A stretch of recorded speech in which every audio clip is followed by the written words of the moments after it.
Hi everyone. This is a video on how to do this little tie-dye plate. I just did this one, so I'm going to show you how to do this. I'm using Fun Writer bottles. I've got 6 Fun Writer colors right here. I've got Jumpin' Jelly, Tahiti Teal, this little piggy, Polar Bear, Jumpin' Juniper, and Teal Tomorrow. So it's a couple of dark ones, a couple of light ones. So anyway, I am going to start this with the purple, with the Jumpin' Jelly. Okay, so usually what I do is, you can do this if you'd like, where you can start it in the middle. You can draw with a pencil, just kind of make any kind of a swirl there. Okay, now you don't have to do that, but that helps, just the guide for the first one you're doing. Now, I use these big orange tips because they have a bigger opening at the barrel end there. If you're doing a bigger plate, like a salad plate, a dinner plate, you could even take this tip right off and use the opening in the Fun Writer bottle. But I'm going to use these because it's easier for me to control. So I'm going to start by just applying this all around, sort of near where the pencil is, just using that as a guide. You can see I'm just scratching the plate even, which is okay. You don't have any color underneath it. I'm not digging it in. I'm holding it sideways, not up like this. Holding the Fun Writer sideways. This allows you, these Fun Writers allow you to do just one coat at a time. One coat on each color. If I was using a brush, I'd have to do this several times to get this look.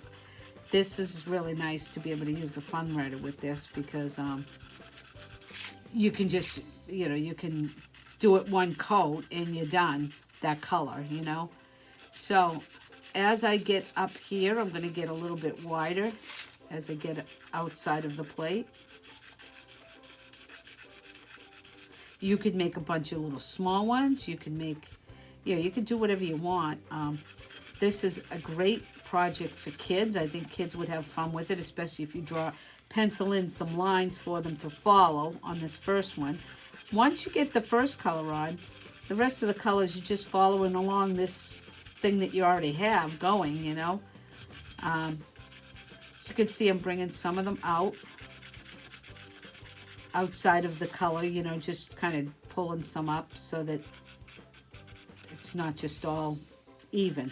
You want to make sure it's uneven, because tie-dye is uneven.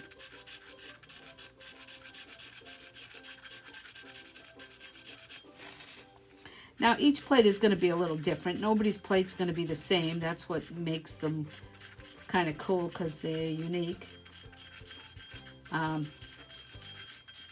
Going to bring this color right to the edge.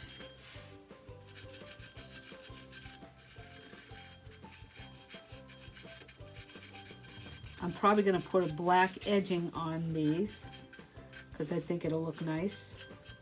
You don't have to do that. You can go right around the edge with this color if you want.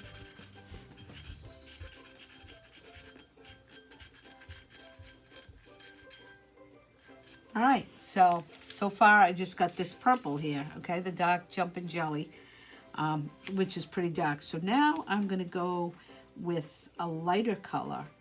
I'm actually going to keep going on the inside, then I'll do the outside after. So let's see. I think I'm going to take the Tahiti Teal, which is the lighter color of the teals, because I have 3 different teals here.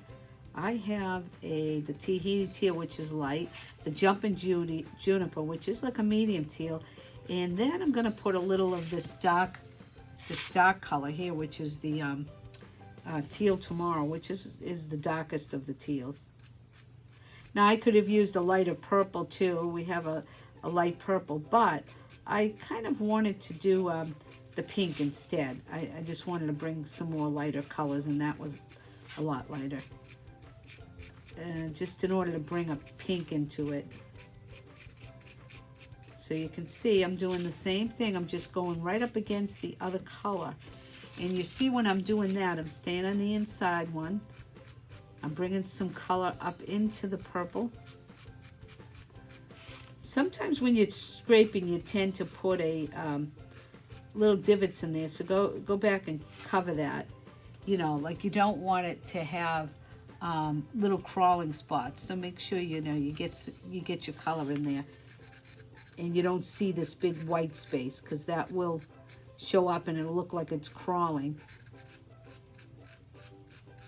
It won't matter if you're clear glazing it much. It'll just be a white spot and the clear glaze will cover it. But and I'm probably just being fussy.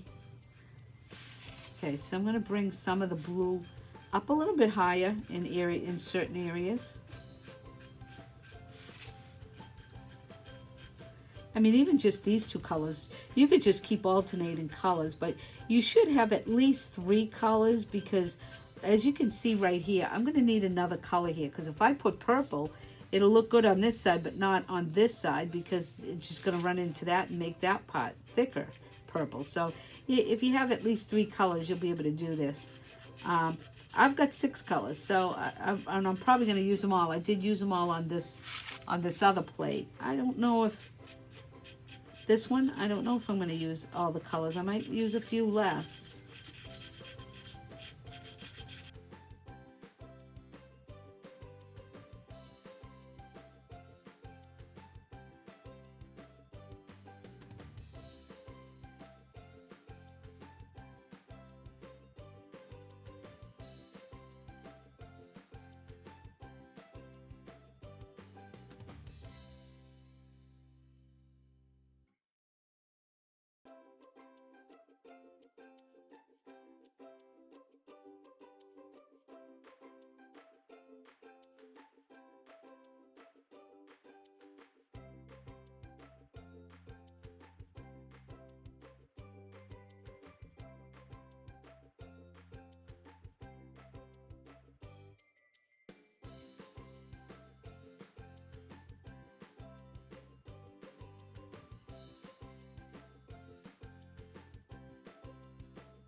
So I am going to take my sponge now, and I'm going to just kind of swipe the edge just a tiny bit so it's even.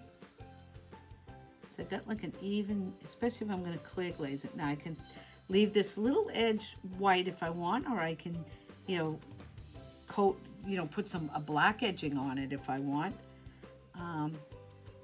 I might leave one of these with the, see, and I did 2 plates. And I can tell you right now why I did 2 plates, because I did this whole plate a few minutes ago and never pressed record. So here I am doing a second place. This time I made sure I pressed record. So it did record this one, didn't record that one. So what I'm going to do is I'm going to use this one of these, which I think this one I'm going to leave with the white edge. And then this one, see, and I have 2 of them, I'm going to put a little black edge on it. Just to show you the difference. Although this one looks nice with the white edge because it actually has that dark teal. So I might do the opposite. But I am going to put a black edge on one of them just to show you the difference, because when they come out of the kiln tomorrow, you'll get to see if you like the black edge better or the white edge. Yeah, I'm going to leave this one with the white edge because the teal will look better against the white. Okay, so this one's going to have this little white edge on it. You can see, so I don't have to do the back side because I'm going to clear glaze it. You're going to dip this in clear glaze after. This one here, I am going to take a little bit of black. just need a tiny bit. And I'm going to take the sponge and I'm going to put a black edging on it by doing this. I think I might like that too. Then I'm going to let them dry. I'm going to dip them and fire them, and you'll get to see them.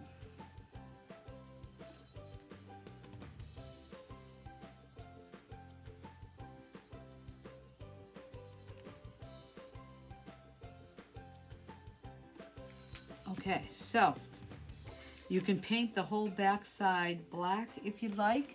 Also, if you want to do that, paint the whole back side black. Or you could just leave it because you're going to dip it anyway. So I would say that's it. So thanks for watching, and be sure to check out or subscribe to our channel. Okay? Thanks a lot. See you later.